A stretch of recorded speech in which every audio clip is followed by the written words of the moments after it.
Good morning, everybody, and welcome to the Saturday edition of the Paranormal Weekend Morning Brew Show. I'm Nighthawk. You'll see my lovely mug here in a few moments after I go over a few announcements before we start our program. And I'll be bringing Dennis on with me and hopefully somebody else that got the message this morning. I want to say good morning to all those beautiful babies that were born this day, whether it was born just today or 192 years ago. And if you're still around at 192, I want you on this program because you're a miracle. But happy birthday. Secondly, I want to thank everybody for their concerns and stuff for me. I am definitely not 100%.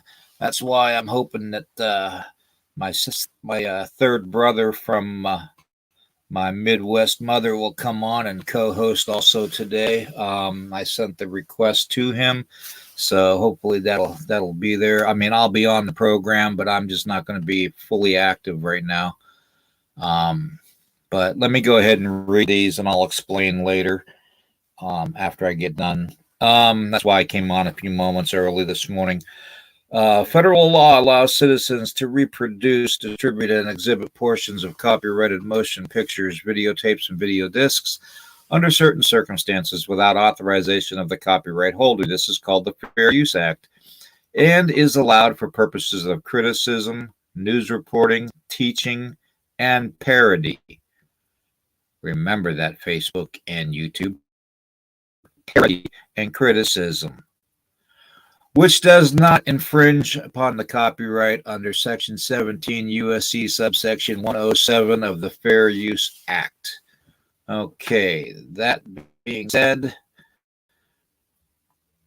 Nighthawk High Strangeness podcast channel is fair use of any and all content, that's any and all content, to be used for the sole purpose of informing you, the viewing family, of information for educational, criticism, parody, and teaching and news reporting only, per Title 17 U.S.C. subsection 107 of the Fair Use Act. Okay, I got that memorized. I didn't even have to read that off. It's amazing. All right, and last but not least, this series presents information based in part on theory and conjecture. The producer's purpose is to suggest some possible explanations, but not necessarily the only ones, to the mysteries we will examine. And you know me and Dennis very well, and we examine every mystery we can think of. So that being said, I'm going to put something else up. Here we have a couple great things happening in the area. This is 2023 Bigfoot Con. It's an East Coast Bigfoot Research Organization. A very dear brother of mine, Daniel. He is phenomenal. He is a book of fountain of knowledge. He is my brother from my Wires Cave mother. And we will be seeing him this. Turtle Man's gonna Zach's gonna be there. Rick Reels, Ed Brown, another great speaker. I can't wait to hear him. I definitely want to hear him talk. Beam Mills, Zach Bales, and Mike Fairmont. He's another good one. So if you can, June 17th, it's one day, so don't miss it. June 17th, 2023 at Wires Cave, Virginia, the south of Harrisonburg on I-81 and north of Staunton on I-81. So it's right in between the two. So Staunton, Stanton, however you want to pronounce it. I say Staunton. Otto, I say tomato, Pickle, picado, it doesn't matter to me. Anyways, June 17th, 2023, ECBRO, Virginia Bigfoot Con. It's a great one. And we got the Turtle Man. I don't know if y'all noticed that. If you want to have a fun time, hang out with the Turtle Man for about a half an hour, 20 minutes, or all day. It doesn't matter. Guy's a riot. Okay. Excuse me. Okay. Bring the next one up here. This is my brother Dave Spinks, and he has a great shop, and you might as well call it like a museum too, because it's got literally everything. Dave Spinks' World of Weird, the West Virginia Monster Con going on 2023. He's got some great speakers. I must say, I'm impressed. My brother David and Serenity Jenny, my sister. Very good. 3 days, April 28th, 29th, and 30th. If I can get my truck in condition that can make it, I will be there. It's quite a haul for me, but it's in West Virginia, in Richwood, West Virginia. It's a great little town, very friendly people. April 28th, 29th, and 30th. Monster Con speaker lineup. Of course, you're going to have my brother Dave and my sister Serenity Jenny. You got Eric. You got Dr. Ray Keller. You got several. Just phenomenal speakers. You have Stan Gordon. If anybody's ever investigated like UFOs and stuff like that, you know about Stan Gordon. Bigfoot investigators know about Stan Gordon. And the link that he's found that might be possible between UFOs and Bigfoot. You got Bear and the Night Stalkers paranormal group that's going to be there. My brother Bear and Billy and Billy's lovely wife Tanya will be there. They're great people. Ever want to have a good time and just hang out with people? Bear and Billy and Tanya are the ones to hang out with, along with Dave and Jenny. We'll throw Dave and Jenny in there too, just to make the mix better. But that's going to be a great, great time, and that's 3 days. That's 3 days, right after my birthday. That's 3 days, So it's going to be a good time. So, anyways, let me. Warning, warning, warning. All children under the age of 12 or 13, cover your eyes because I might be running solo today, so let the shit show begin. I don't know feedback yet from anybody. So, anyways, that being said, I'm gonna take that off. Let y'all see me. Oh God. Okay. Yeah, I'm feeling rough, everybody. So bear with me. Let me go to the comment section.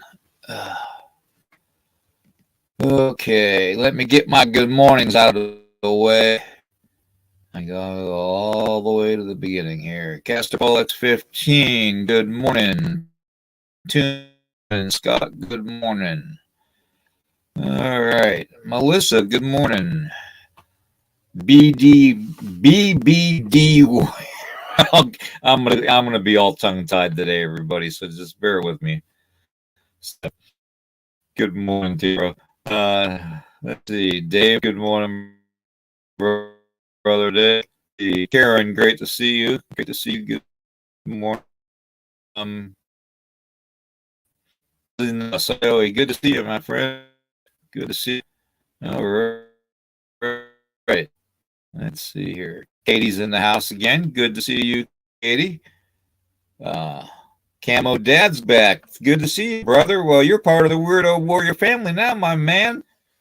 Yes, sir. You are. You are part of the Weirdo Warrior family. Don't you ever him? I gotta have some mo anyway, so it might as well be a military dad like yourself. So it's good to see you, my brother. Good to see you. I'm up for a moment. I'm just gonna talk to everybody real quick. I've had a lot of problems this last week. I think I overdid it. So you all know that I've been battling cancer thing, third time in a row now.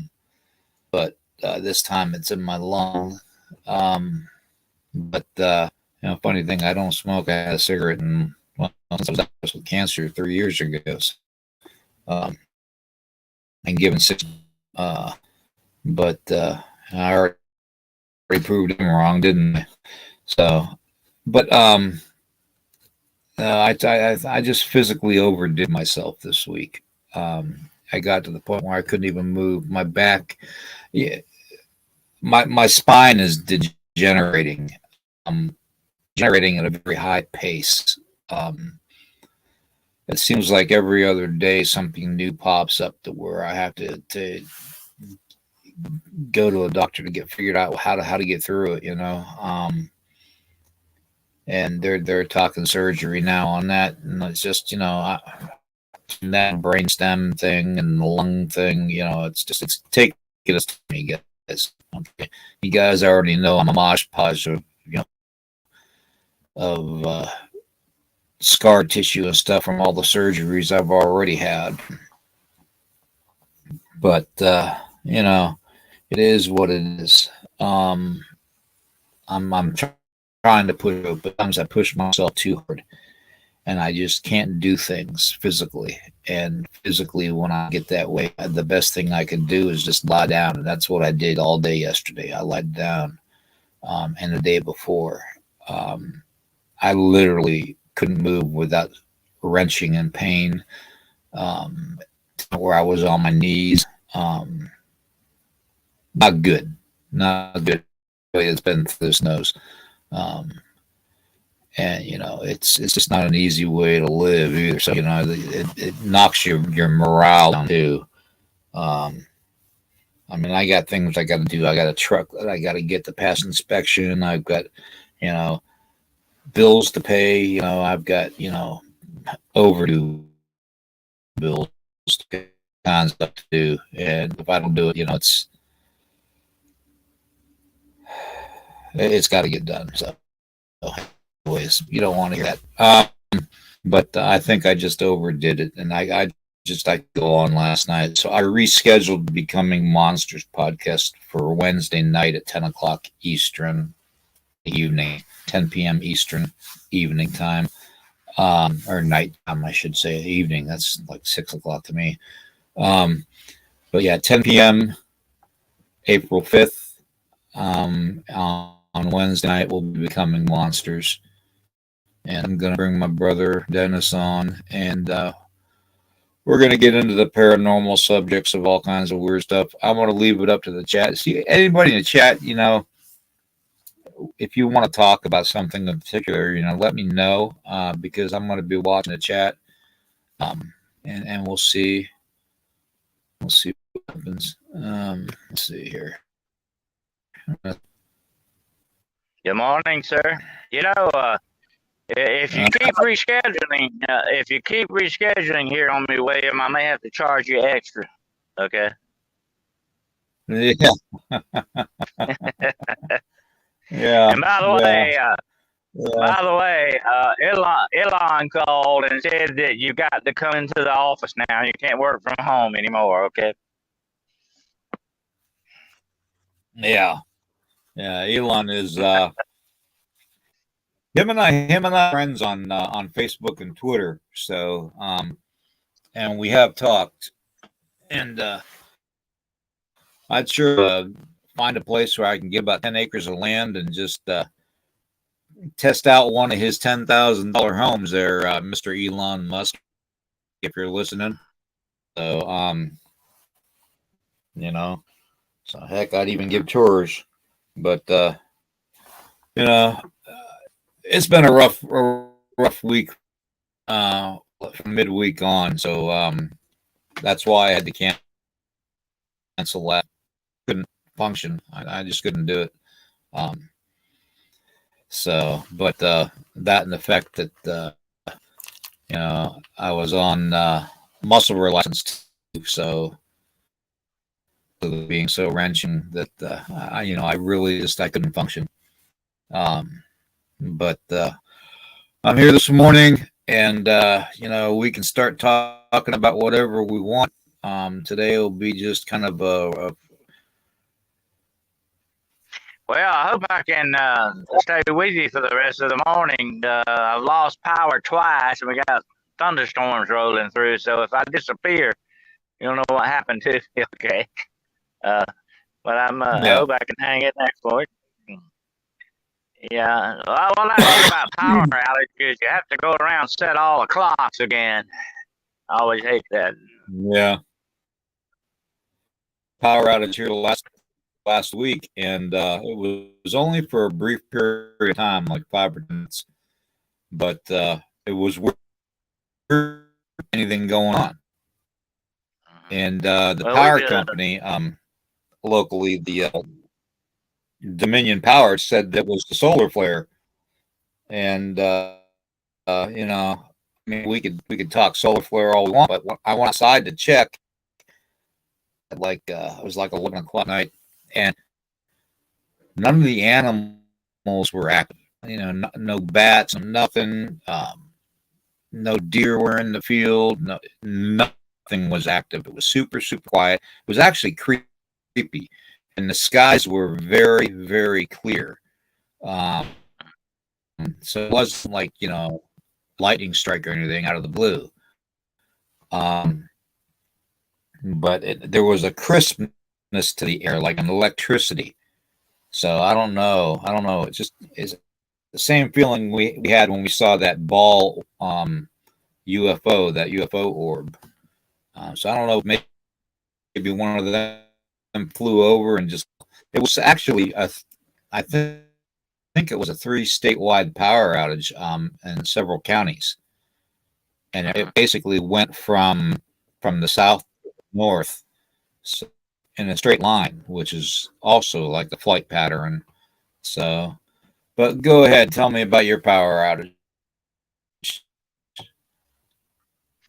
Yeah, well, since you mentioned that, I was just thinking, there are a ton of UFO reports around a lot of these electrical towers and substations and stuff like that. It makes you wonder if people have actually said they've seen UFOs pausing over these lines and taking energy out of them, electrical energy. So it makes you wonder, sometimes some of these outages and things like that may not be naturally caused. When 2 electrical lines arc, when they arc off each other like that, you have a feedback from it, sort of electrical feedback. And I've heard people mention that a Yeah. lot, and of course we've had that happen on this show. You know, you get that weird static comes in sometimes. You know, it makes you wonder exactly what what is really going on out there. But Right. Yeah. the infrastructure is getting old too. I mean, look at the power lines and all that, and it's and well, just like the rail lines are messing up. You got a lot of that going on. Makes you wonder if some of it's not sabotage. Um, would surprise me any. Here's the thing about it, William. Our Yeah. infrastructure is so old; it's just a sitting duck. It would be easy to sabotage and take down a lot of this stuff. The power plants, the water treatment plants, Yeah. you name it. Those would be Well, very prime we're targets. my question now, 3D effect, would be what all of the administrations do every year with the budget money that they took from us to structure. What did they do with it? Be a question that people should need to ask, because Where is we've it going? paid Yeah. billions of dollars. Well, I So don't know about Virginia. I don't know yeah, about Virginia, but here in South Carolina, I mean, the roads are terrible. I go down. I'm talking about the highways. I'm not talking about the secondary roads, country roads, and county roads. I'm talking about the actual state highways. They're awful. They're in bad shape, and I have to wonder where the heck is all the money going to? It's not going out on the roads. I don't see them paving right. roads that much. Where is it Yeah, going? yeah, Somebody's true. pocket or Yeah, what? and Camo Dad brings up a good thing here about them being super nuclear power plants too. So Oh yeah, yeah. yeah, Well, isn't there? If I'm not mistaken, isn't there a nuclear power plant in Point Pleasant, West Virginia, or somewhere nearby there? If I'm not mistaken, I think there is. I'm not sure, but anyway, I um, yeah there's I another thing. think there's one. Might be one on the island. Well, I've heard a theory, William, and I know you probably have heard this too, that wherever there are nuclear power plants, you have a lot of paranormal activity going on. It's almost as if it's disrupting uh, maybe time and space, or maybe the ley lines or something weird about that. I've heard of that a lot. That wherever these nuclear plants are situated, you have an increase in paranormal and just strange activity, not just poltergeist stuff and stuff like that, but I mean, weird light anomalies and things like that. I know you've heard that. Yeah, yeah. Now, have you heard anything? Did you hear this on the news? All anybody out there, Dennis, you too, that Russia made a threat about dropping one of their supersonic um, missiles that are nuclear charged into the super volcano stone? Yeah, I heard about that. We're also working on our own I think weapons in that direction too. Probably, I'm sure they are. Here's the thing about it: if certain thermonuclear devices are set off in certain parts of the world, would that not jump up the thing on volcanic activity? Think about it. If you start messing around with the plate, the Teutonic plates on the ground, and all this stuff, you could participate in volcanic activity. Um, I would like to see a correlation. I don't think anybody's ever done a study on it, but you remember, I know this was back when we were much younger, back in we were kids, that there were a lot of underground nuclear tests that went on. You remember that? And there was a lot of underground nuclear testing by us and other people as well. other countries as well. And I have to wonder if that did not precipitate some type of volcanic activity and also, of course, earthquake activity. Think about it. If you could cause earthquakes, what a great weapon that would be. Yeah, yeah. Well, I mean, think they've already weaponized the weather, so it wouldn't be that far off to weaponize the tectonic plates and cause earthquakes and all that. In fact, there's been some scuttlebutt is the best way to put it concerning the last big earthquake over in Turkey about being um, basically made from a weaponized weapon, a weather weapon, because of a strange cloud that was over top of the area it was impacted. But there's no way to prove it that weather has been weaponized. I mean, you look at history, and yes, there's certain areas of the country that get hammered every year or every other year, repeatedly. That you can't prove one way or another.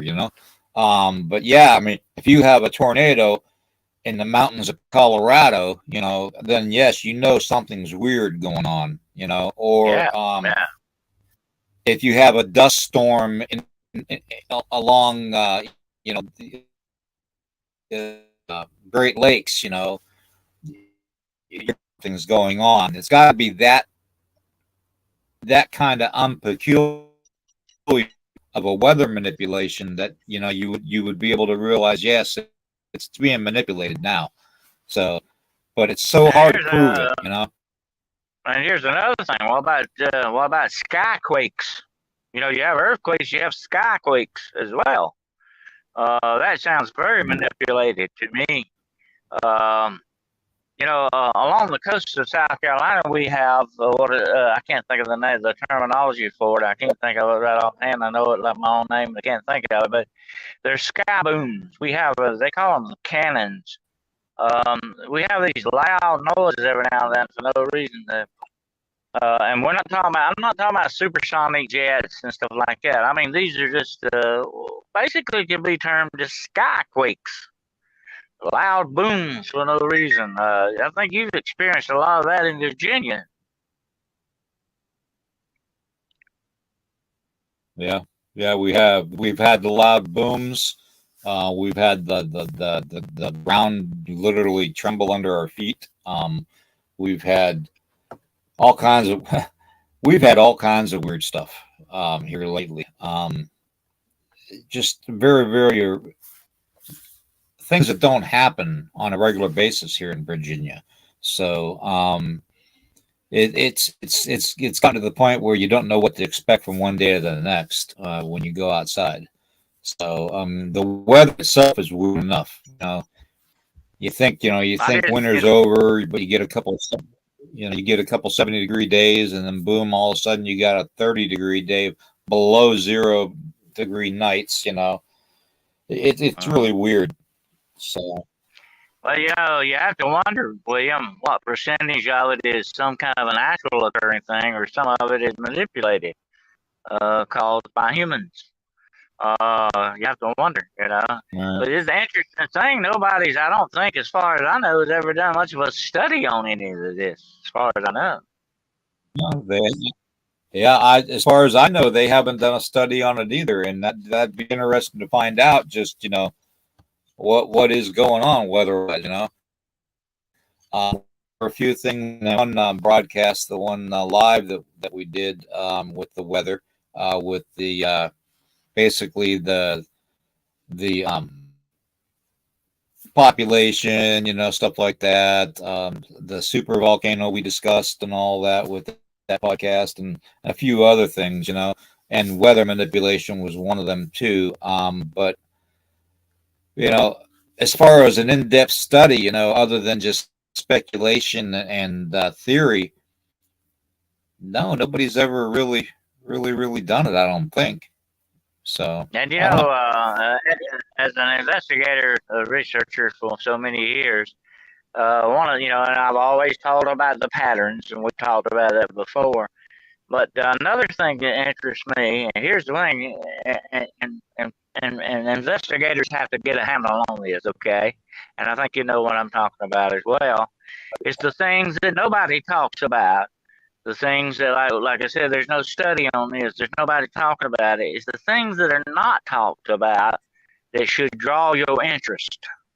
You know, should make you wonder why there's nobody talking about this or why nothing's been said about this.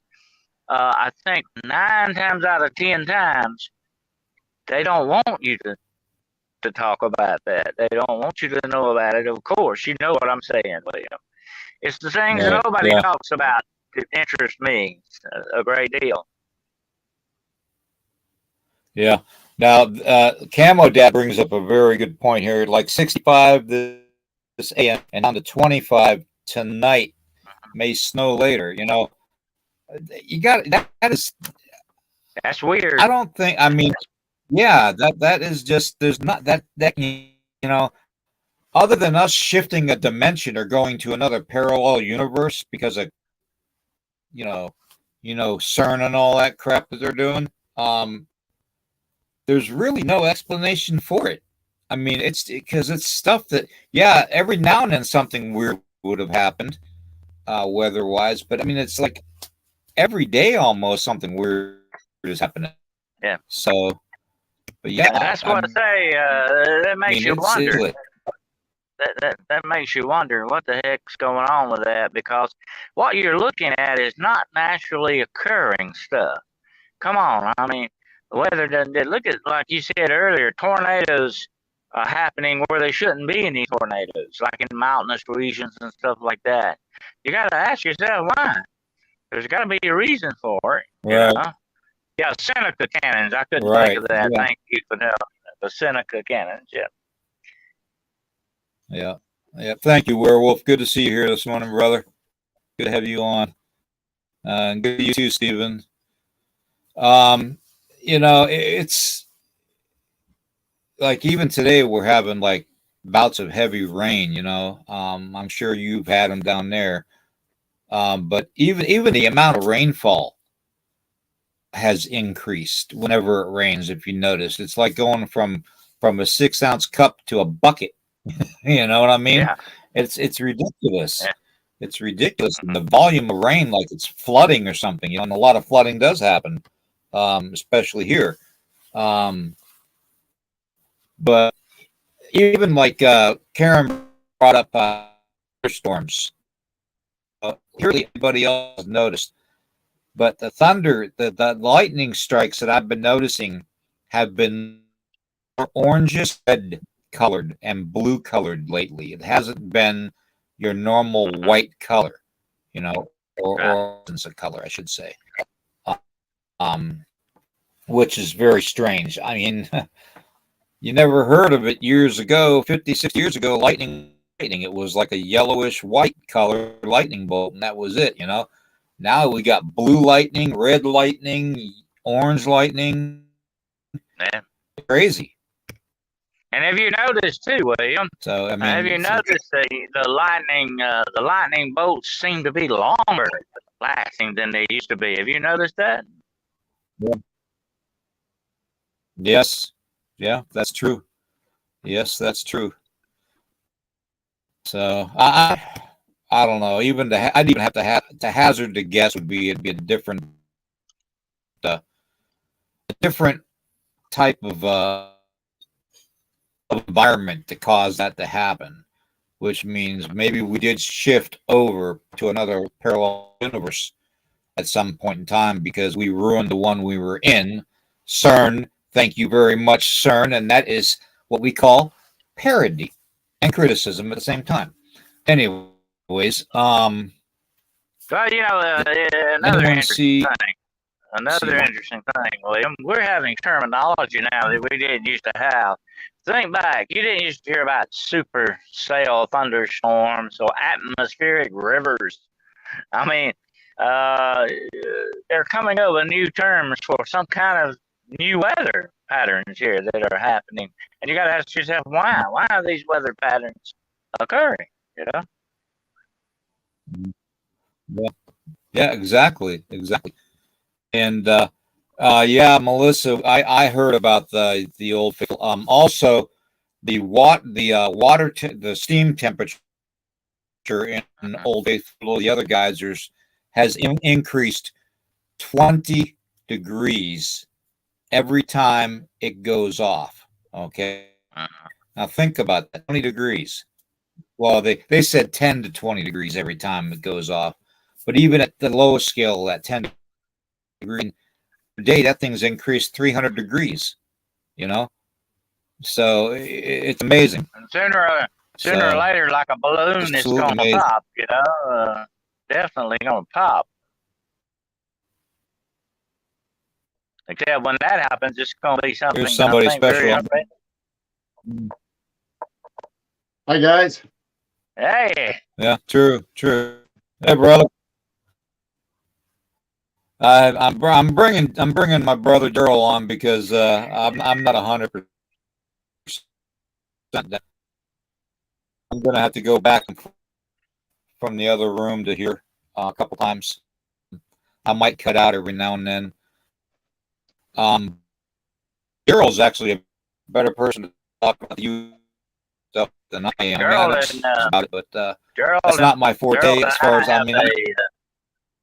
Gerald and I have an appointment tonight at 9 o'clock Eastern time. Yep. Looking forward to it. Mm-hmm. So what are we talking about? I kind of missed out a little bit in the beginning. Okay. Well, we've been talking about some unusual weather patterns here, Gerald. What's your input on some of that?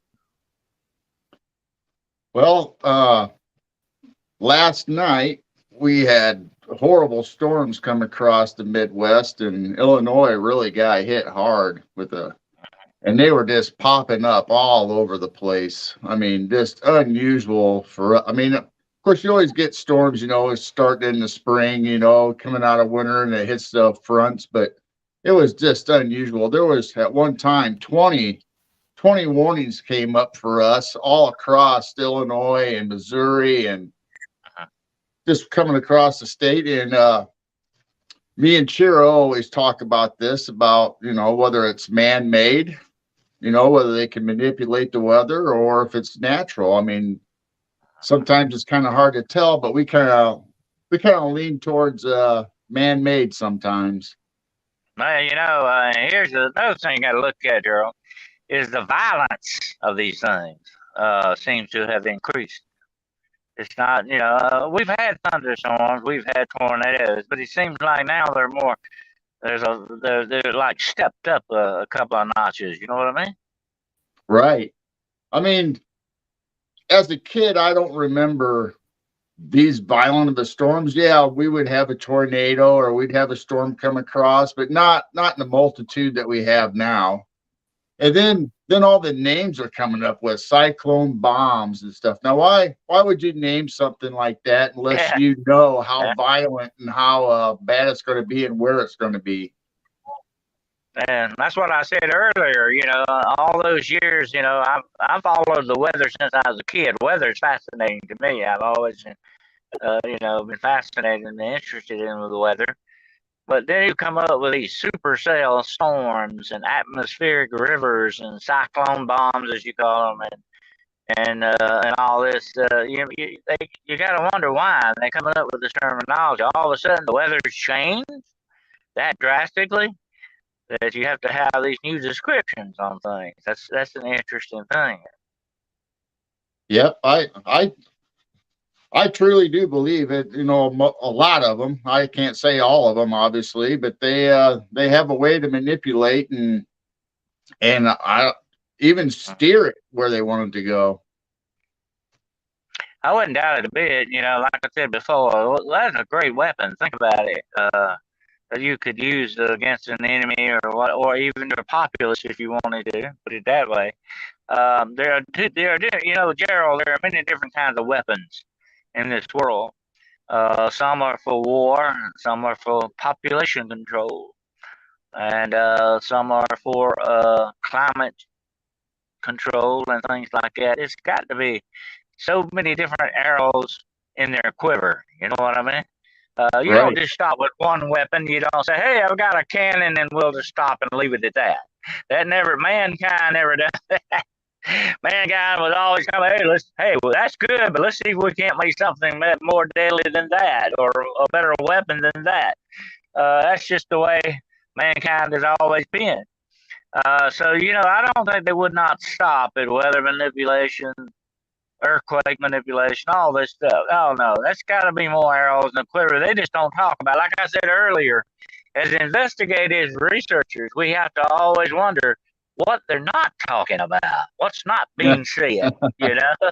That's the main thing you got to really go with. You got to say, what's not being said about this, because there's a reason why usually somebody's not saying anything about it. They don't want you to say anything about it, for one thing.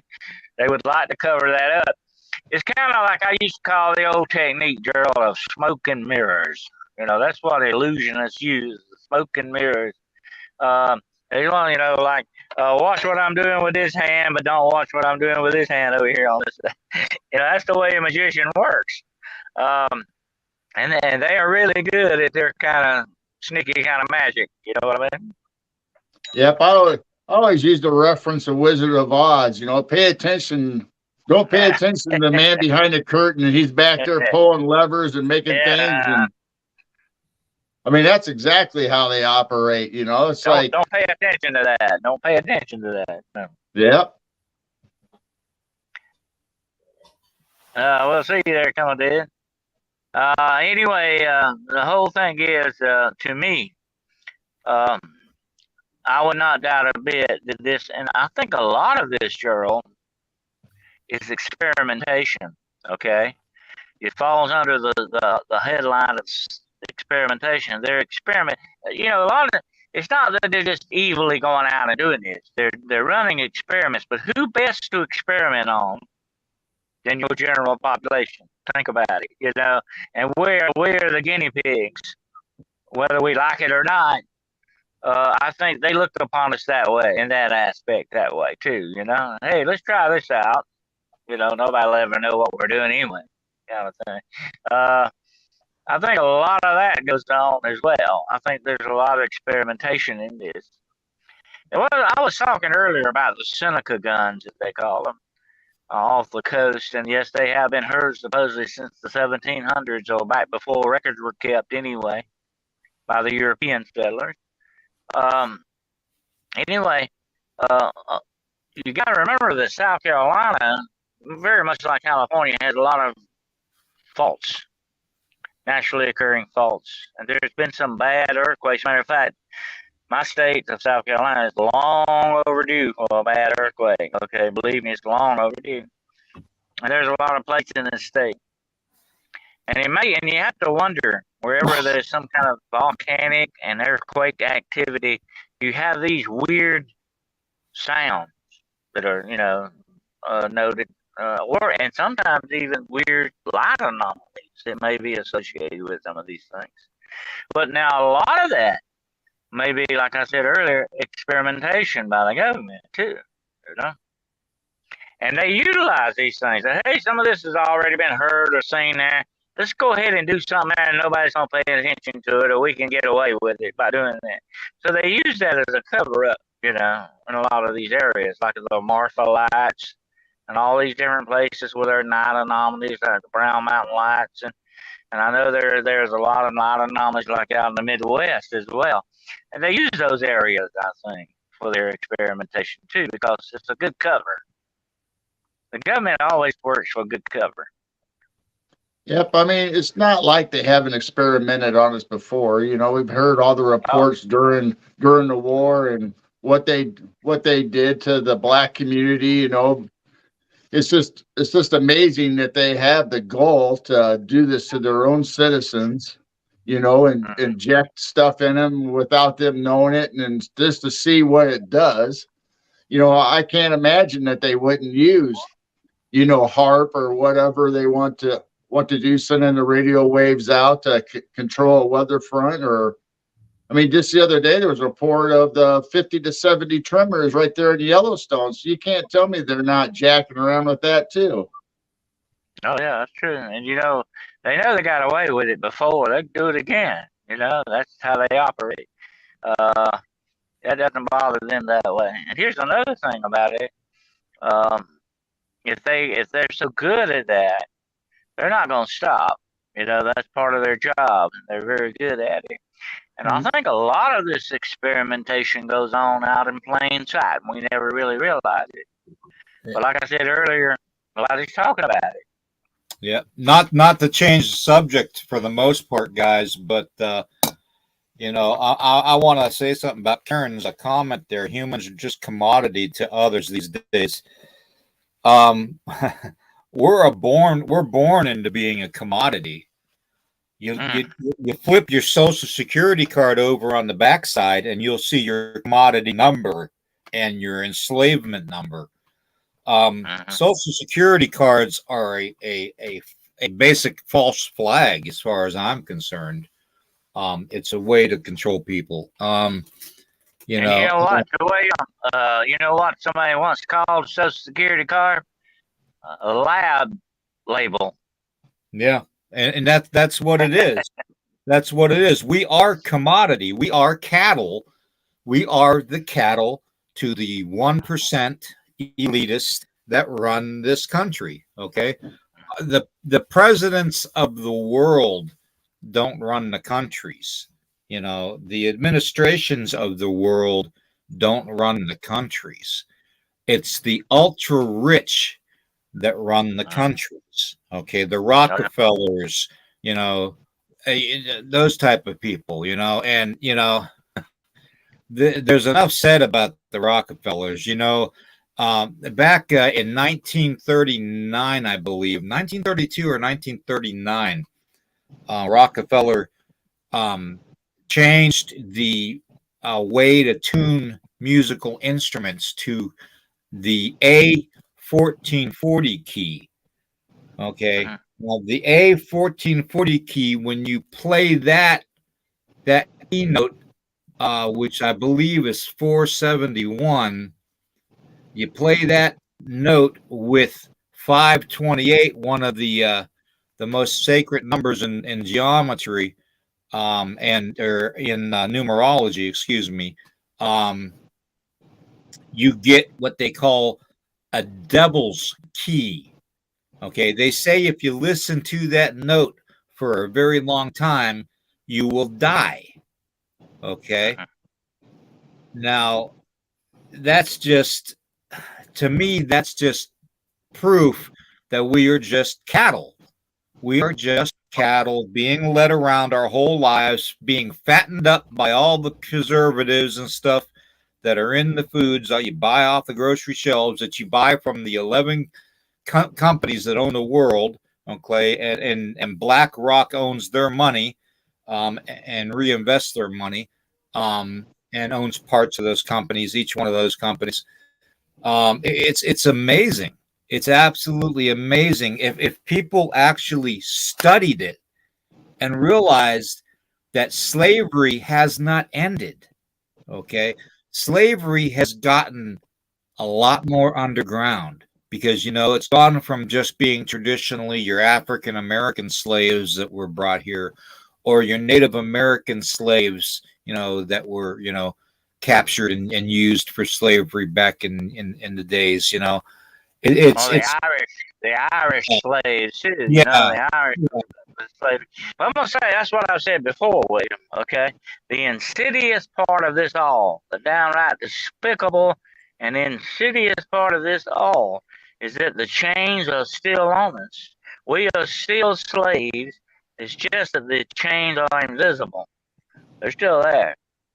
Exactly. And big money has made those chains for us. Exactly. Well, I kind of consider ourselves as lab rats. I mean, just look at what we went through this last time with the government and the big money players doing their tests on us, and we just sit there and took it for the most part, everybody. And for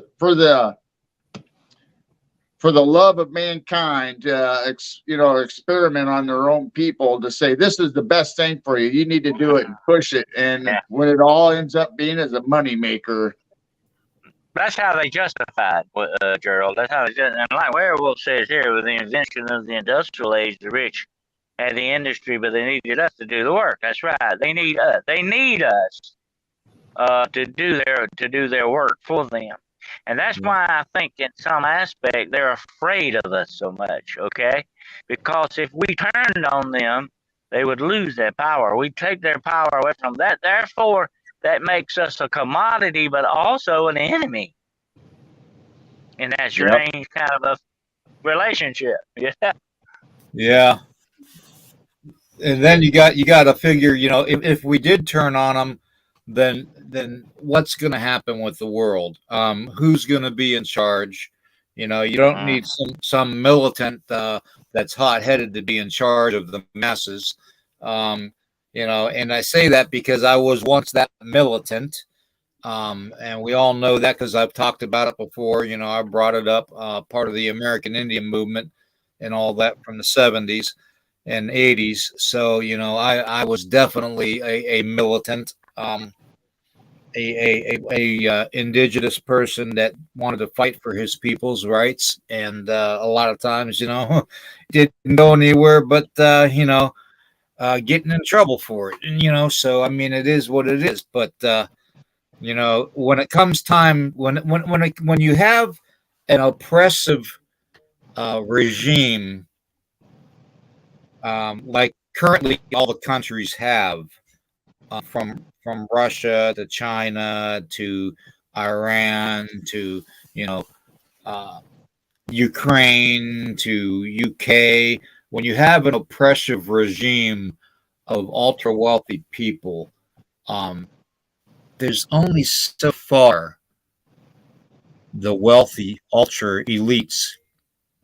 There's only so long that they can keep their thumb down to oppress the people without the people rebelling. And I think it's. And like I said before, William, that's why they call themselves the Illuminati. What does that word mean? The illuminated ones. We're smarter. We're better. We should be the rulers. That's the way they look at it. Yeah, true. Very true. I got to step out of the room for a moment, guys. So you can go back to talking about. I just wanted to go over that real briefly to Karen's comment there about the slavery. That's very true. Born into slavery, as Stephen here says, to pay off a debt that doesn't exist yet is held to us like chains. That's very true. And these chains, these invisible chains, are on us from birth to death. They're our owners. They have us right where they want us. As long as we stay there, they're in power. They're happy. You understand? Everything's going along fine. As long as we conform to what they want. But if we turn against that, if we threaten to go against that conformity, that's when they really want to come down on you. And they have to do it because in order to maintain power, they've got to crush you and keep anything like that from popping up. You know what I'm saying? Yeah, it's the same old story that they do all the time. They give us these programs and free stuff, or supposedly free, that we're paying for eventually, no matter which way you look at it, to keep us in servitude and gratitude to them that they are doing such a great service to us. And all the same time, they're keeping us in bondage and keeping us down, that we need those programs eventually because they created the programs. I mean, it's like a vicious catch-22. Oh yeah, that's like like that cartoon I saw the other day with a little girl asked her mom, said, "Mom, how come they haven't cured cancer yet?" And she said, "Well, honey, because you get more money out of treating it than curing it. And that's what it's all about." And that's very true. That's very true. And like Karen here says, they keep people too busy with working to afford things they need and think they need for people to have. Yeah, they tell you what you need. Oh, you need this. You can't go the rest of your life without this product. You got to have this, or you got to have this car. They want you to play their little game for them. See, that keeps you right where they want you. As we used to say, I know you know this old terminology, girl, they get you over a barrel, and they've got you right there, That's where they want you. Yep. Yep. The more you rely on them, the more you need them, it seems like. I mean, that's their whole plan. And like I said, it's a catch-22. I mean, you want to be free and to be able to make your own decisions, but yet they don't allow you to, and they make sure that the game is stacked against you. Another thing, Gerald, look at now this. If you want a good prototype for this slavery we're talking about here, the slavery of mankind is what I call it. Look at the medical profession, okay? Once they get a hold of you, okay, you may be going along feeling pretty good and all that, but once they get a hold of you, and I've seen them. I worked at a hospital for 30 years, okay? So I know what I'm talking about here. I've seen it firsthand. They sell you on the fact that you need them. They sell that to you. You know you need this, you need that, you need to come in and take this test, you need to do that for your health and all that stuff. They make it seem like a great idea, but who's getting the benefit in the end from it? Okay, you got to ask, where's the money really going? Always follow the money trail. It tells you where, what you need to know. But when the medical profession ever gets a hold of you, and I have health problems, you probably do too. Anyone that has health problems know what I'm talking about here. Once they get a hold of you, they rarely ever turn you loose. Why? Because there's no money in that. Okay, that's just the way that goes.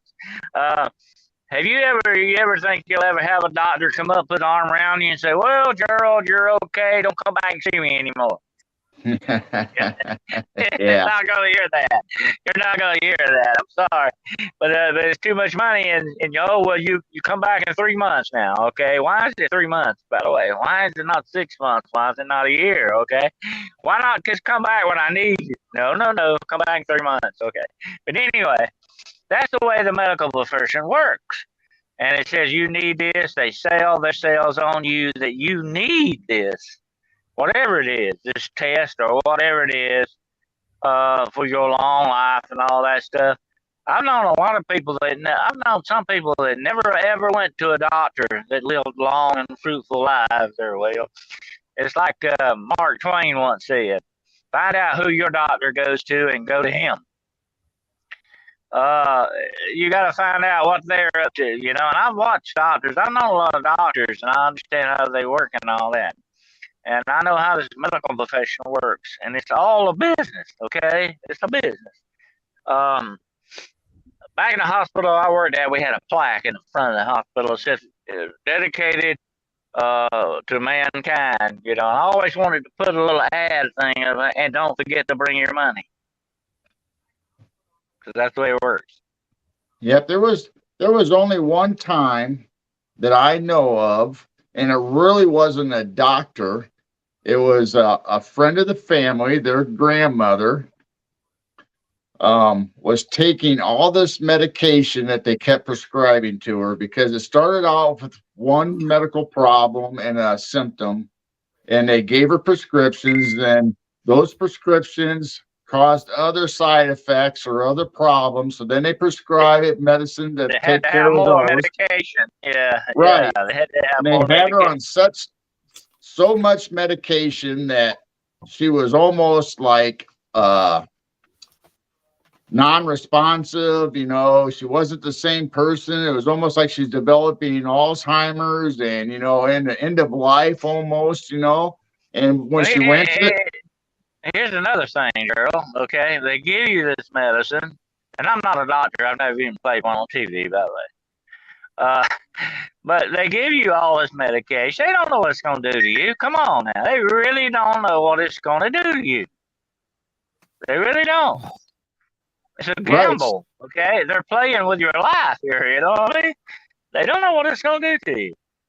So she ended up going to a nursing home or a facility, and I don't know if it was a doctor or somebody else, like a nurse practitioner, noticed all the medicine and all the side effects and started weaning her off one by one on all these. And by the time they got down to the original problems she was having, her memory cleared up, her eyes brightened up, and she was back to being her grandma again and lived happily for another 10 years or more. But see, that's what I was saying about this. This is just another form of their slavery. Once they get a hold of you, they're not going to let you go. You have to pay to play. People should consider forming communities that are more self-sufficient. Stop playing the game. That's very true, Karen. But hey, that would threaten them, the powers that be. And you're going to really open the can of worms when you start to. They'd shut you down. Well, think about this too, guys, and Karen. You know, before Columbus came here and all the other countries came to this beautiful land that you call the United States today in Canada, we had that. We had the communities that were formed, that were self-sufficient, and weren't playing games. It was called Native American tribes. Okay, it was Oyates, nations. They had a barter system too. Remember the barter system was in place. That was about it. So you know, we literally, if it wasn't for fractions warring against each other every now and then over territory or game or whatnot, we literally had a land paradise, you know, back in the day. You know, you could a squirrel would go up a tree in the Manhattan and not come down till it hit the Mississippi River. That's how thick the woods were. Okay, you know, you could walk the Mississippi River without getting your feet wet because the salmon was so thick and stuff in the river systems, and the trout, you wouldn't get your feet wet. You could step on their backs to go from one side of the shore to another. You know, you could literally cup the water in your hands out of any river and stream in this beautiful country and drink it right from getting sick without getting parasites or chemical poisoning and all that, you know. We had that sufficient communities. We had the communities that respected the earth, you know, and we had it taken away from us. So that's what I got to say about. Well, then too, you know, you got to realize too, William, that you know you're dealing with human beings. You had tribal conflicts, they had wars and stuff. We know that. That's the human side of it. Okay, you're always going to have that wherever the human equation is.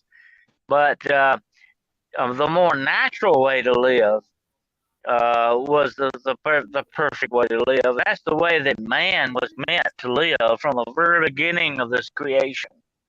And they were closer to that plan. I call that the original plan. You know, the original plan that God had in place for all of us before we screwed it up. You know what I mean? Yeah, it wasn't too long ago. Technology's been the downfall of mankind. Wasn't too long ago that I remember that communities were getting together and having plots of land, and they divided it up for the citizens to raise their own gardens, that you can have a community garden, and anybody that wanted a piece of fruit or vegetable could go in, and they stopped them from doing it. You had barn raisins. Remember that? You know, you go in and help your neighbor out, make a barn for him, you know. What happened with that? You know? We've become too broad and not centralized like we once were. Like William's talking about, the indigenous tribes were centralized. They had a hub. You know what I'm saying? They had a central part to them. Now we're so much broader. You know, we don't have that thing going on anymore. That's the way civilization has. I call it. You say evolved. I think it has devolved into that. It's not a good way to be. We've lost that centralism that we once had when people knew everybody, when you knew your next door neighbor and all this, you know. When they needed something, you helped them out. Yeah, I blame technology, guys. I mean, think about it. Technology has been, you know, since the invention of from the Stone Age to the Iron Age. You know, technology has been mankind's downfall. In some aspects, like medicine, they have evolved in the right way. But in other aspects, you know, look for example, AI. Just take AI for example. Okay, the experts, the artificial intelligence experts around the world, have gone to our government, told our government, please, please, please put a hold on any further, you know, research on AI and development on AI for at least 6 months to see where everybody's at. Okay, to make sure everybody's on the same page. They have determined that AI is going to kill mankind. Okay. You now, know why? You know why? You know why, William? You know what? Do you know why? The ones because it thinks AI thinks it because is it's better still, than we are. Yeah. AI thinks it is better than we are. Yeah. Yeah, you know, and think about the connection to the demonic too. You know, there's a demonic connection with AI. It's been proven already. There was what is the young man that was you remember with the the basic fundamental, the basic fundamental of philosophy, William, is this statement. Listen very closely. I think, therefore I am. And that's AI. Okay, that's the danger of AI. I think, therefore I am. In other words, I am a being. I am an entity. I exist, and I can be better than you. Well, that's AI. Well, it wasn't that long ago. That's like the stupid mentality of saying that, you know, a gun is just an extension of a fist. That's stupid. I'm sorry, but it is. It's just a stupid way to think. You know, a fist is a fist. Okay, a gun is a weapon. Okay, and up to the person to choose whether to use your fist or a weapon. Are you going to be a man? Or are you going to be, you know, militant, you know? So I mean, to me, it's just the whole world. Mankind has always said, how can we weaponize it? You know, that's what it always comes down to. Hey, this is a great idea. What can we do to make this a great weapon? You know, that's just the way mankind thinks, especially government. You know, the governments of man think about that a lot. They weaponize these things. And AI will be weaponized. Don't think it won't be. But AI has the threat to become an entity of itself and say, hey, mankind, we are better, smarter, faster, stronger than you are. We don't need you anymore. You're obsolete. Yep. It wasn't that long ago that Microsoft had the two computers talking to each other, trying to develop AI and trying to make them communicate and develop their own to become human basically. And they had to shut it down because the two computers were talking in their own language to each other and they could not understand what they were saying, and they became very afraid, so they had to shut the program down. That's kind of like that old science fiction movie, The Forbin Project. Yeah. Remember that? Yeah. The Forbin Project. Yeah, it started out playing chess. Remember that? And he beat the chess champion, and went on to say, "Hey, I'm this smart. I can be smarter. You know, I can be better than you." And that's the danger that you run when you develop that kind of technology. But we must always remember the powers of this world hold in their hand the greatest weapon of all. And what is their greatest weapon? Technology. Just like we said earlier, like William said, that's what has decentralized us. That has what taken our humanity away from us is the technology. Although we have become slaves to it, it has integrated into every part of our lives. We are slaves to our technology, and they know that. They hold the technology cards in this game, okay? And that's why they're the powers that be. I was reading an article the other night about the AI and the technology and the driverless cars technology. We're almost, there's a scale, one, I think it's 1 through 5. We're almost at a 3 now. And a 3 will be that they're good enough to steer and drive without you interacting with it to take over the controls, but you still have that option. When we get to a 4, we don't have to take control of the car ever. It's going to be good enough to know where to go and get you to and from. And when you get to a 5, the humans don't even have to pay attention. They just have to be in the car. That's like the War Games movie you mentioned there, William. With a computer one day said, "Oh, let's play a game, thermonuclear war." I love that was movie. A game. That was bad. And they had to try to shut it down. It wouldn't shut down. The same thing happened with Skynet in the Terminator movies. One day, and we're just this close to Skynet, the actual real Skynet here, okay? But Skynet was nothing but a Starlink of satellites worldwide. And finally, one day, the computer said, "Hey, man is such an infinite being. He's so stupid. Let's get rid of him. We're smarter. We're better. Let's destroy him now because he is a threat to us." And that's where the Terminator movies began. Why this was so dangerous. Mankind is AI's greatest threat. We got to remember that. And whoever your worst enemy is who you want to move to take out. Remember that too.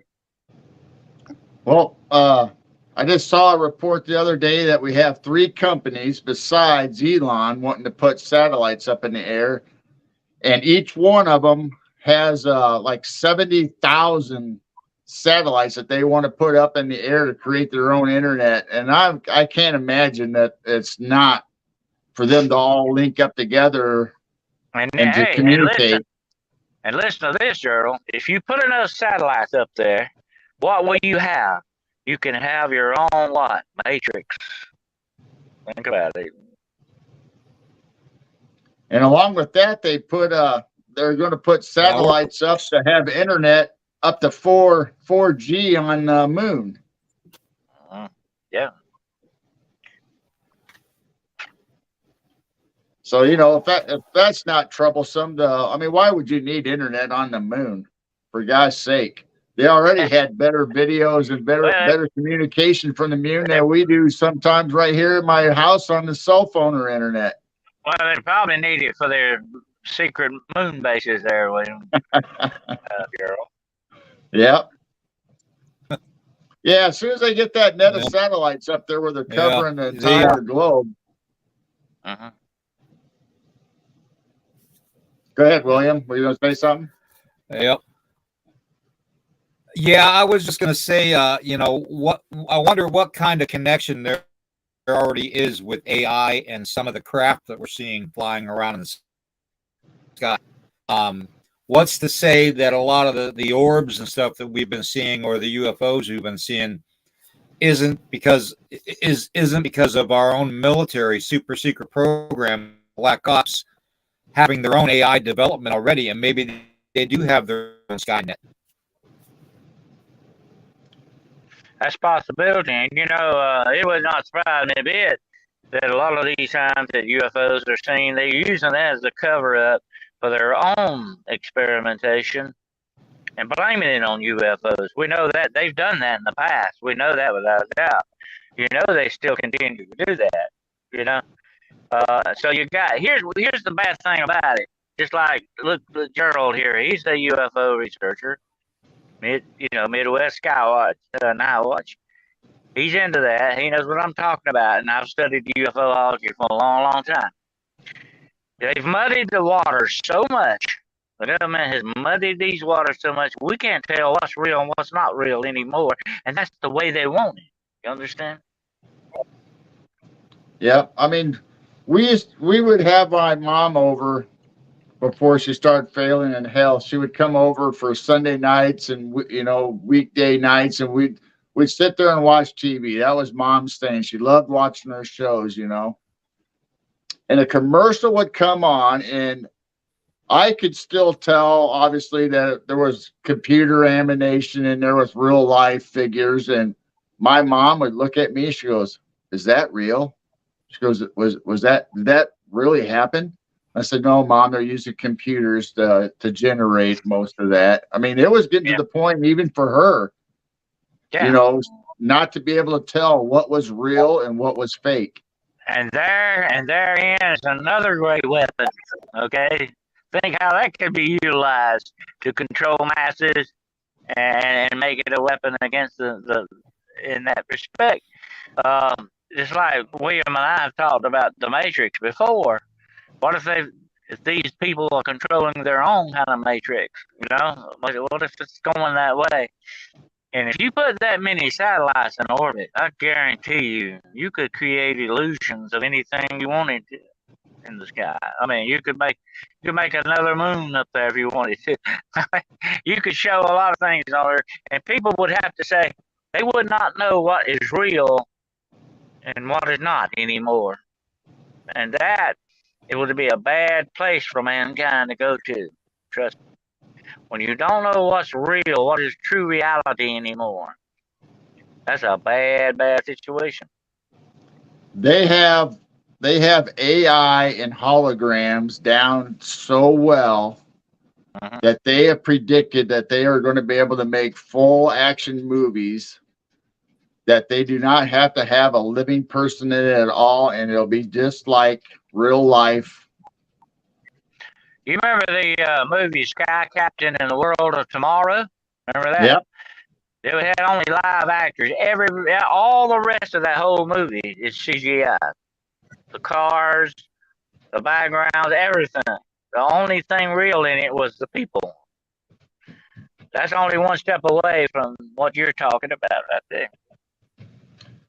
And there's a news network right now. I believe it's in Korea or Japan that the newscasters aren't even real. It's all AI, computer generated, and they can have updates to the minute and be able to have dictation and be able to come out with it right as it's happening, and it doesn't even have to be a real person anymore. And here's another thing, okay? Here's something for y'all to chew on here, okay? Think about this biblical prophecy. And he shall cause them to worship the image of the beast. The image of the beast. That's scary. Uh-huh. Yeah, especially when you think about it. AI coming out and saying it is we're talking about the imagery. Yeah, AI's already said it's demonic. Yeah, they've already said that they're demonic. There was that young man that was talking to it, and he goes, the chat GPT said something to him about I'm older than mankind, you know, and he then the young man asked, why are you older than mankind? How are you older than mankind? And he goes, we just created you. And eventually said back to him that I've been here a long time before you and before the dinosaurs. He said I'm a demon. So, and it serves Satan. So, it's one thing to speculate, and I'm going to put this to everybody in the chat and you guys too. We are not fighting against cryptids. We are not exploring paranormal. We are not seeing alien crack eye. What we are seeing is the presence of demonic in our lives every day, and how certain governments and certain powerful people and families have aligned themselves with those dark forces to manipulate and to contain mankind. Okay? Because if we did figure this out, find out that, that we are slaves in a realm that is demonically manipulated, they're afraid that we would rebel. Now, can a species like us that has evolved over time, gotten to the point where we're at, actually stand up and fight against fallen angels? Yes, we can. And that is why they try to control us every day of our lives. Okay.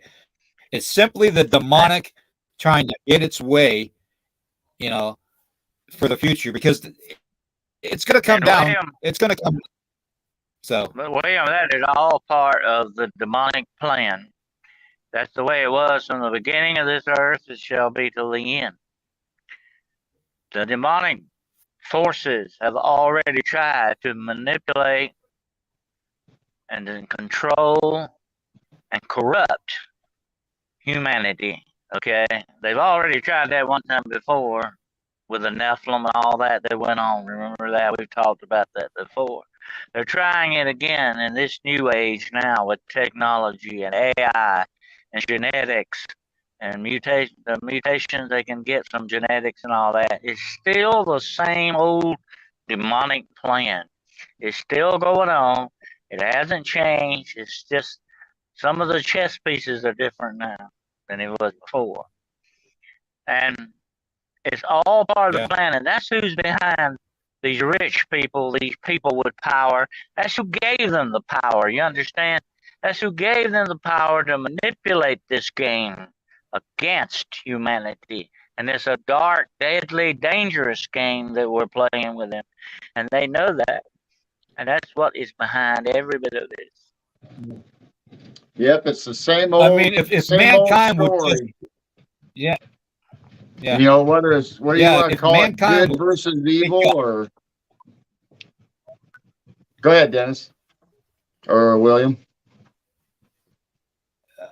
I'm just saying, if mankind would just wake up, okay, and realize that the meetings that they're seeing being held secretly, Bilderberg Foundation, the annual meeting, the Bohemian Grove Society secret meetings, if man would just on the acts that are being portrayed in front of us to move us and manipulate us to observing something that we're not supposed to see over here and look over here, just like Dennis and I have brought up about NASA sending a rocket up. Oh, NASA's sending a rocket up. Let's watch the rocket launch. And then over here, they've got a anti-gravity device machine that they're manipulating and reverse engineering, on the other side. You know what I mean? They don't want us to see. So, it's the whole thing, and I'm not saying that UFO out there, I'm not saying every UFO out there is demonic, okay? But I'm saying that a large percentage of them are demonic in nature because they are being manipulated by our own governments who have aligned themselves with the demonic. Like I said, it's a game. It's a game of smoke and mirrors. Yeah. Go ahead, Gerald. It's all about control. It's who can control the most pieces. It's like playing the old game Risk, where you had all the pieces. You try to get everybody else's pieces by controlling the countries and taking over the countries. I mean, it goes all the way from my mom and dad giving me the rules and growing me up as a child into adulthood. They had control over me. Well, then there's somebody that had control over them. There was somebody that had control over their parents. And you get to the state level, they have control over us. And who has control over the state? Then you have the federal government and control of them. Well, who's in control of the federal government? It just goes on in a hierarchy, and you got to figure out where you are in a hierarchy and who actually has control of everything. Well, I'll tell you what it comes down to. It's a very spiritual thing here, okay? This is a spiritual battle of warfare that is raging on around us right now, day in and day out, 24/7. It's going on. This is a spiritual thing. It's dark spiritual forces that are aligned against us. Like I said, it's a game of smoke and mirrors. And this captivity is what the enemy wants. God, on the other hand, the creator, is about freedom. Okay, it reminds me of that story that preacher told, He told us to a congregation one morning.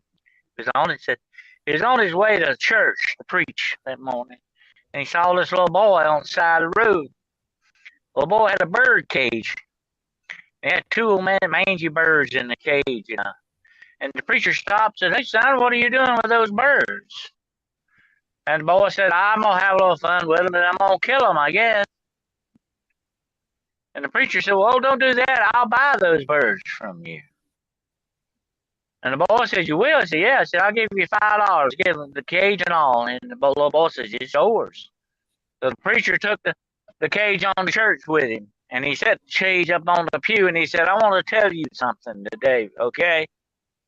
Satan, evil, the demonic, the darkness of this world wants to capture you and keep you in a cage right where they want you. But God is freedom." And he opened the door in that cage and let those birds out. And he said, "That's what it's all about. And that's what the battle is for." And these things they're on top of us. Yep. Like I said earlier, from birth to death, they're our owners. They try to master us. God does not want that. The Creator did not create us to be like that. Okay? He created us to be free. But that's what we're fighting for. Freedom. Freedom from these invisible chains of slavery that the enemy forges against us. That's what this whole thing is all about. Yep. We were intended to have free will.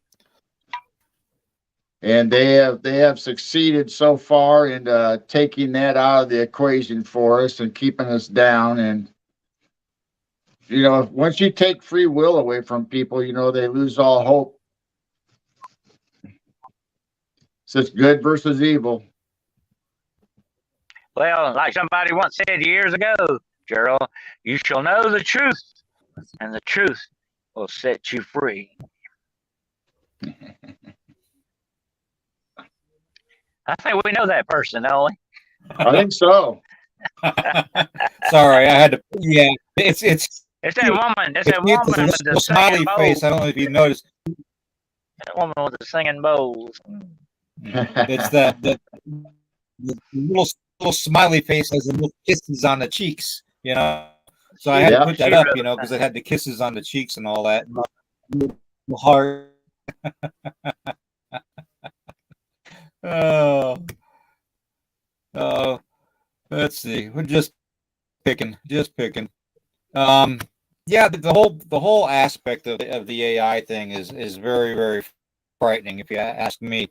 And I do believe that at one time, to the point, if we don't control and regulate it now, I do believe we're going to get to the point where we are going to be fighting Terminators, and we're going to have a little resistance that are living underground, and we're just going to be living underground because of fire or floods. We're going to be living underground because the machines have taken to be after us. Yeah. Another good as an example, is the movie that was in the 1980s.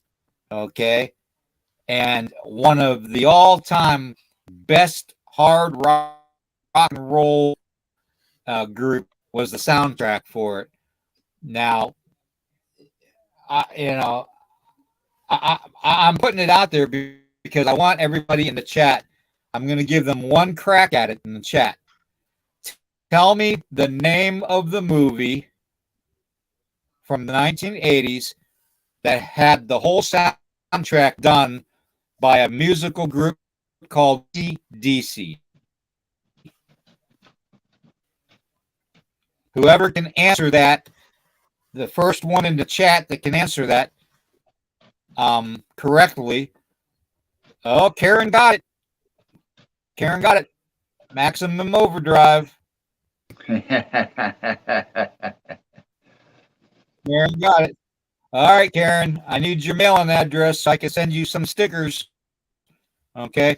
And I realize a lot of the stickers from last week mailed out from last time we were on, but I just got my disability check, so they will be in the mail today or Monday. So look for the stuff then, okay? And Midwest, I still know I owe you some stickers in the mail. So everybody that has been waiting for it, it's so I have to budget myself so much, every week. So, and my budget got a little short this past couple weeks. So, and got Maximum Overdrive. All right. That's all. Way to go, Karen. All righty. Let's see here. But I think, since all this that we're discussing today, I think it's the most ironic thing that our technology will end up turning against us. That's the interesting aspect of it all. Wow, somebody got up this morning. Look at that. They must not have done a ghost hunt or something at wherever they go there. So actually, it's man, you got up just before noon. Imagine that. Good to see you, Kentucky Truth Seeker.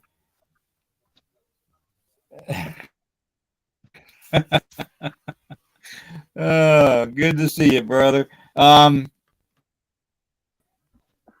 Let's see. We covered quite a bit this morning. You guys have. I've been in and out. But I do believe that AI is going to be the ultimate ruin. And technology is the ruin of mankind, anyways. So that goes without saying. It is the ruin of mankind. Technology gave us the means to move armies across the water. Gave us the means of moving armies over the air across continents. It's ruined. Technology is ruining mankind. So maybe the best thing in the world that could happen is an EMP that would knock out technology for the whole entire world. Maybe that's the reason we're getting hit with so many solar flares, knocking out the power grids. Australia, I believe, just got hit. Tombstone can verify that. I bet you they probably didn't even realize it. They probably didn't even realize it that they were getting storms. It really doesn't, surprise me that being imperfect as humanity is, we're never going to invent anything. We're not going to come up with anything that's perfect. It's always going to have its imperfections. But I just think it's ironic that our own technology that we have funneled and put everything that is mankind into it will turn around and try to wipe us out again. It's very ironic. Well, we are our own worst enemies. I mean, anything that mankind or humans have to deal with somehow will be turned to evil eventually, because who knows what lurks in the hearts of men. Yep. I've seen. I'm sure Camo Dad knows this too. But people like him and I, we've seen the horrors of war. We've seen what a 5.56 round can do. Can do to a human body when it goes through, and pierces the flesh. We've seen what stepping on the mind can do. We've seen what drones can do. Now, granted, in my time being in the military, we didn't have the drone technology we have today, but we still had distance weapons that they would use. We've seen the effects of chemical warfare too, from Agent Orange to other nerve gases and stuff. We've seen that. We've seen the horrors of war. I remember talking, just going out of the blue and seeing around Pierce his forehead, and literally his brains scattered all over the side of a wall. Okay, I've seen that. I've seen that kind of war, and I don't want that kind of war anymore. Okay, and really don't believe that a lot. I'm afraid that's coming. I really That's coming. Hear me out. I really don't want to see those types of wars anymore. But if it comes down to the oppression of humanity because of AI and because of the powers that have embraced AI as their savior, their god, or whatever they want to call it, and the demonic forces in the world, I will fight that way again. Okay, if I'm around, if God makes me alive still. If God grants me to be alive, Dennis and Gerald and everybody in chat, if God be alive during that time, I will fight until God grants me the peace of leaving this body. Okay? I'm in with you. I'm with you. I'm in with you on that, definitely. But it's a sad thing that it will take something like that to finally wake us up. They talk about woke nowadays. They don't know what that is. The real true awakening will be a hard thing to live with when we finally have to turn and fight for our own survival against these things. That's when it's going to come down to when the resistance rises against this. It's going to be a desperate game then. Desperate game of do or die. There won't be no tie. There won't be no draw on this. It's going to be either win or lose. That's it. It's going to be live or die. That's what it's going to come down to. And it's a sad thing that we're complacent with these things until it's too late. And that's the bad thing about it all. And I put a thing on my Facebook the other day. It's kind of funny, but it is very serious too. And this is what it says: it gets worse before it gets worser. Yep. Yeah, they keep telling us that the EMFs are, beware of the EMFs. Well, I'm pretty sure that we as individuals need to learn how to make EMFs, because at some point in time, we might want to create our own EMF. Yep. Yeah. I will answer Scott's comment. Now, why he wants to talk cryptids, hang out in cemeteries and all that. That's going to be part of the conversation tomorrow morning. Okay, because we're going to be talking about cryptids hanging out in cemeteries. As part of it. Okay, and if Gerald bring you back on, okay, in case I have to cut out again. I got an interesting theory about that. We'll talk about tomorrow, William. Okay, I got an interesting theory about that. The cryptids and cemeteries. I'll be back tomorrow. Sounds good. And I will see you later tonight, Gerald. Okay, yep. Get yourself ready. Yep, we are ready. I'll be watching. I'll be doing this from the shadows.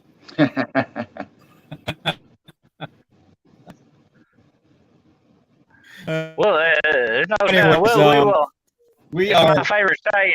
We'll go off the rails and down the trails. Okay. Yep. We've definitely gone off the rails today a little. That we get back on. We covered quite a bit the UFOs and all that, and AI is a subject that I think to tell you the truth, I really worry about AI. AI is my first worry. If I could worry about things in a certain order, AI would be number one. And I As feel the like top Elon Musk. president. I think that we're going blind. So, yeah, go ahead, Dennis.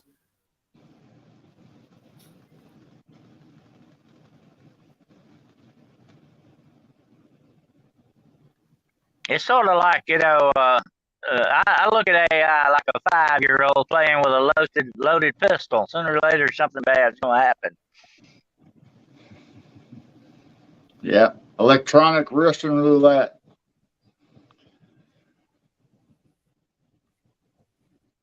Yeah, yeah. I agree Well, with Wolf, you where I'm probably connected were. to the You internet. probably He felt were like he was. looking at it. You were looking at another incarnation Yeah. of him. Okay, where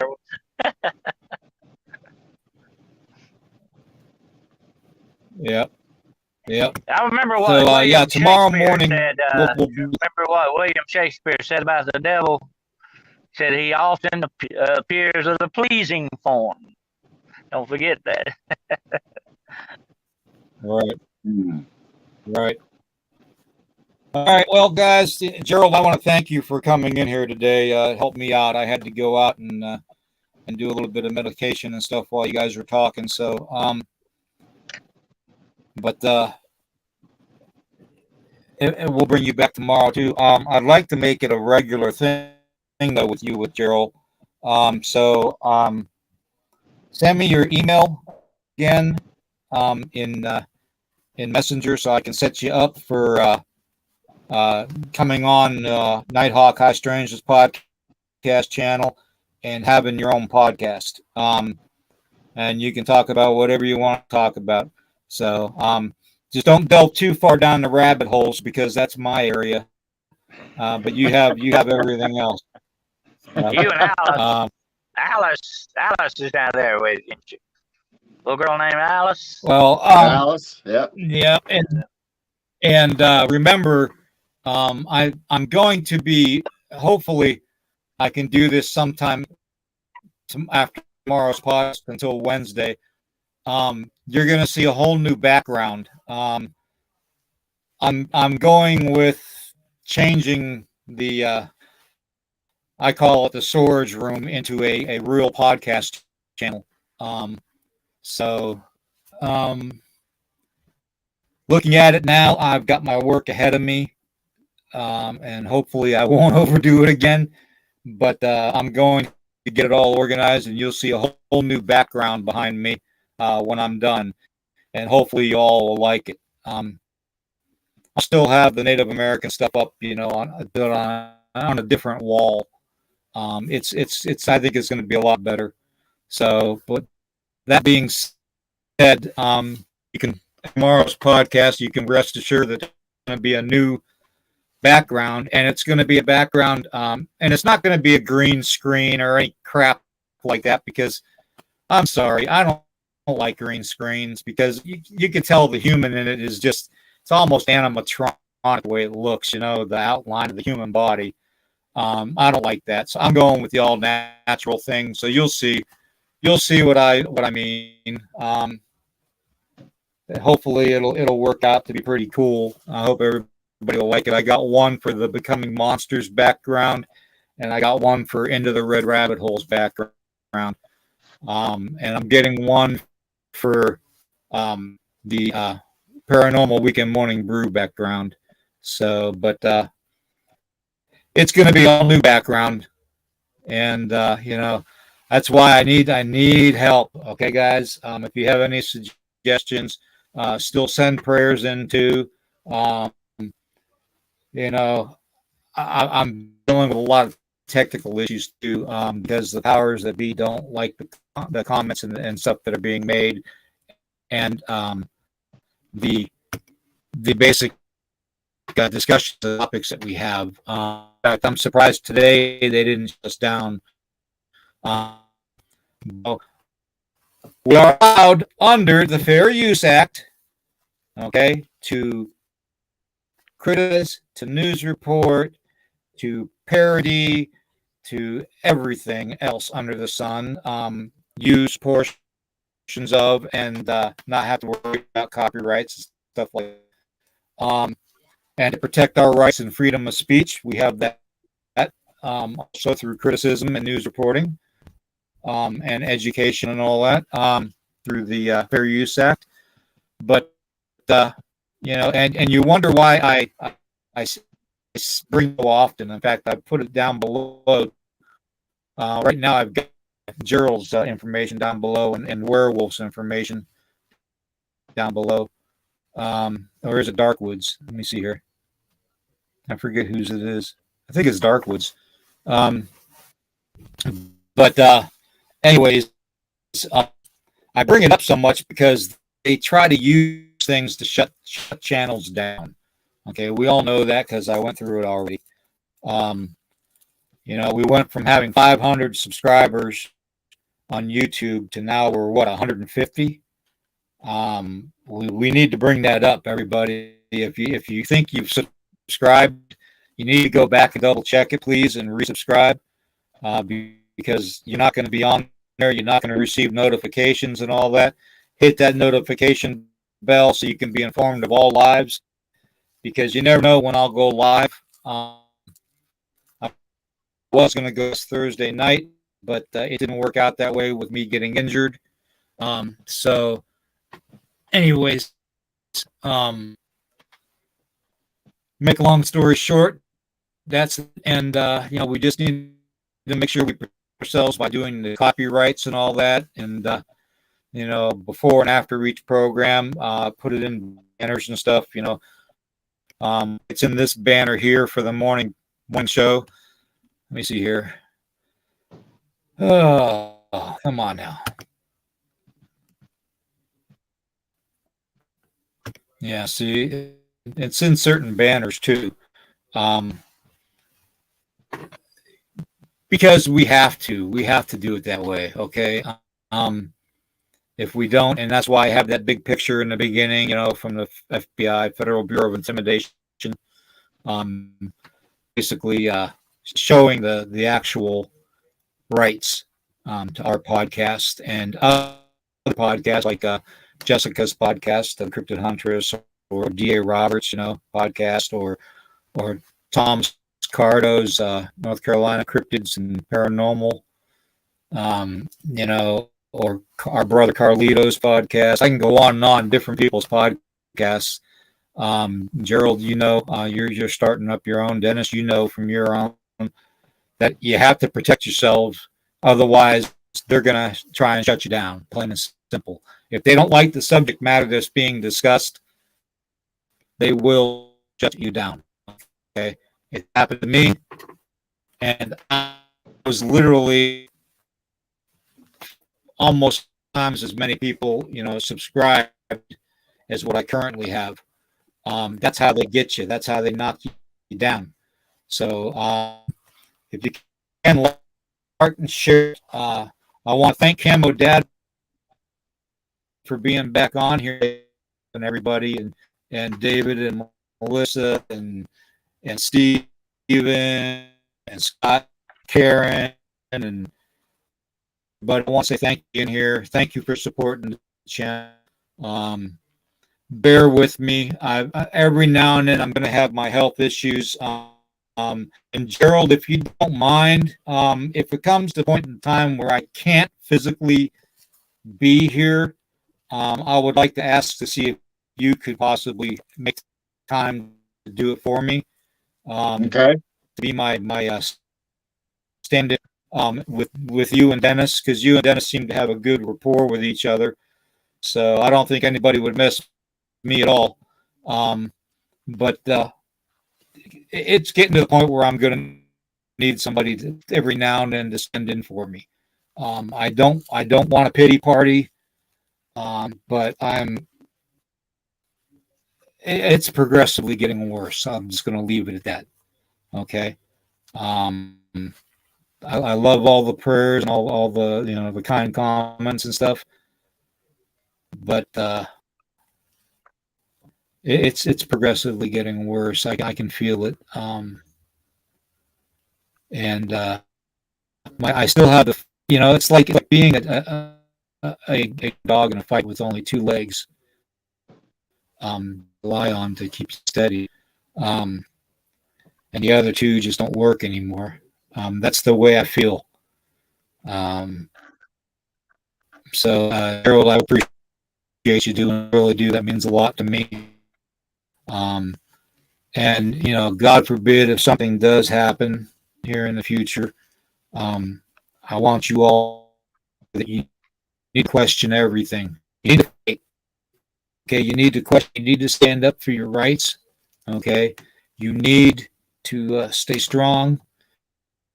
You need to focus. Okay, and you need to make humanity last probably are currently going to be. Humanity is doomed.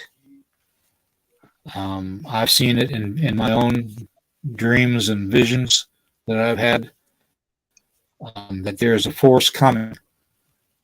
There is a force coming that mankind has never seen before, and the likes of it. And I'm good. Okay. And I'm not saying that to scare anybody, but it's not good. Okay. It's going to have everybody that's test their abilities to their maximum. Okay. It's going to have everybody that goes to church every day test their faith to the maximum. Okay. It's going to come down to whether what it takes to stand up for your God, your country, and humanity. And it's coming. Okay? It's coming. Okay? You need to prepare for it. All right? You need to stay strong. You need to stay focused. You need to stay together. And you need to remember that okay? You're never alone. Okay? Because physically, it's like God, it's like the Creator says, just because I'm not standing there physically beside you does not mean you're alone. He's always with you. And Dennis and I and Gerald, we're always with you too. Okay. We're only a short messenger message away.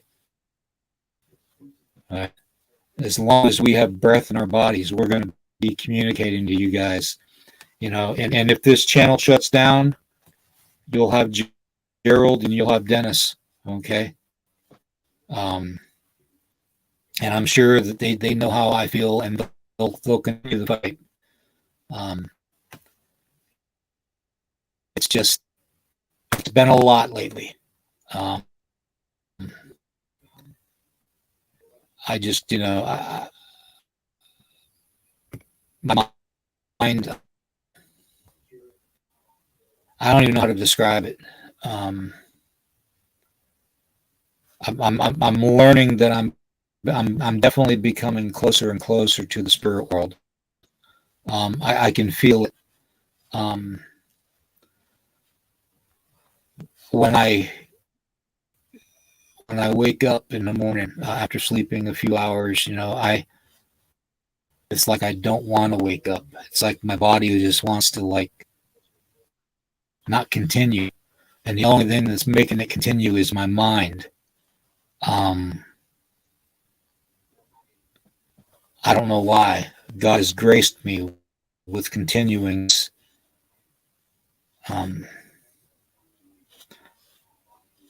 Anyways, I'm here still, and with the grace of God, I'll be here tomorrow too, and the next day, and the next day, and the next day, and the next month. As long as I'm here, I will continue to fight. You all know me. I'm not a quitter. I'm not going to give up. But you all need to remember that if something ever happens to where I'm not around, that you've got each other to talk to lean upon, to continue this fight, to continue to get the word out. Okay. There's going to be some days coming up where I won't even make coherent sentences anymore. In fact, I do that periodically now. I have to stop and think. And because of the mass. And I've noticed it's gotten a lot worse lately. But y'all just need to stay focused. Um, you need to stick together. You need to continue the fight. Okay.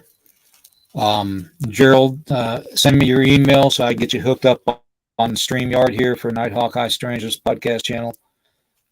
Dennis, you're already set up to come on and go right straight to StreamYard and start your own podcast too if you want. You're already set up for it.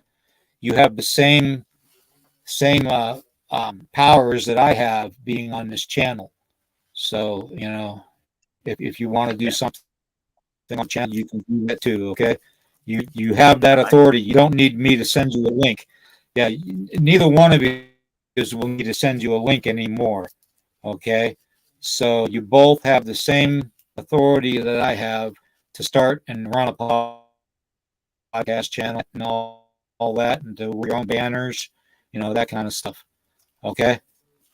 So, that being said, I want to thank everybody for being here. Okay. Yeah. Thank you, brother. I appreciate that.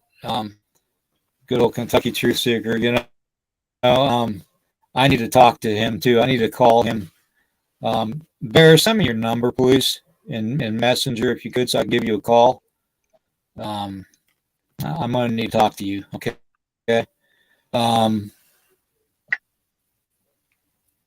It is what it is, everybody. Okay. It is what it is. I could complain about it till I'm blue in the face, and it doesn't change anything. Okay. God knows my heart. God knows my mind. What mind is left, actually, after all that I've been through.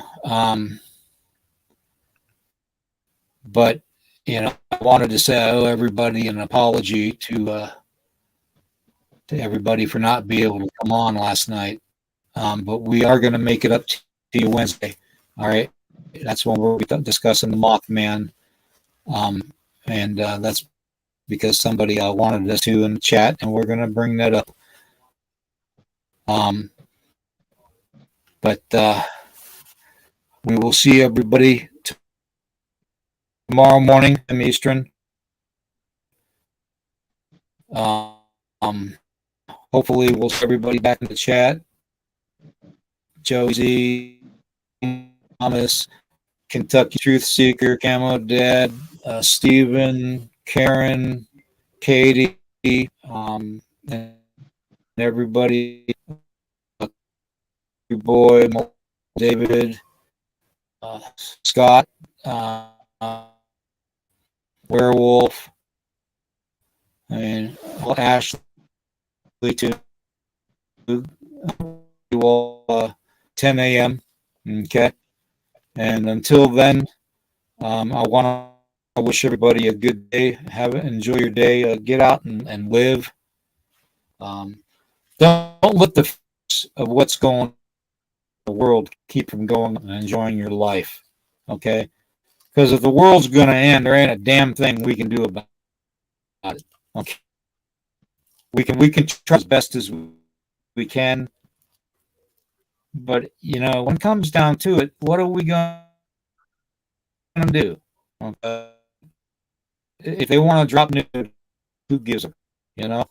Just live your life as best as you can. So, and just pray that mankind, brothers and sisters, stay safe. So, until then, we will see you all tomorrow morning. Okay. Right here, same bat time, same bat channel. And yes, that's parody.